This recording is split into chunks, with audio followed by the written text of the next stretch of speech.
Alright, YouTubers, I'm now going to fix my air system. I'm going to show you what I had, and then we'll go from there. This is the old system right here. It was all leaking. I'll show you where it was leaking from. And also, it just wasn't working. So there's where it was leaking from, which is basically right where this, from the compressor. Right there's the compressor, air compressor. The old compressor went into here.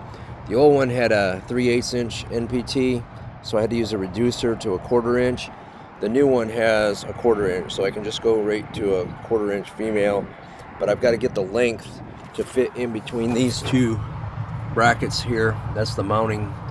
I got a rubber grommet in here. I really should have a rubber grommet for here, but I don't. And so I'm going to put this all together. But basically, the culprit was this right here. It was the old one. This goes on the air tank itself. I'm going to show you that up underneath the truck or the trailer here in a minute. And it's directly on the deck. It sits about right here. So I don't know if you can see that. Let me see. Yeah, about a little ways in, almost a little bit. It's about halfway to the middle of the trailer, and directly behind this, to the inside of this toolbox. So here's the old compressor. I'm going to pull it out, but it wasn't working, and I had an electrical issue, and I figured it out.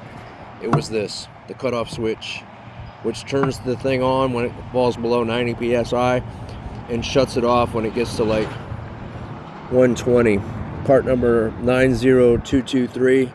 I'll show you that underneath. But on these fittings, you wrap them with your pipe thread tape, and then you use a thin layer of thread sealant. And I'll put all this back together and I'll show it to you.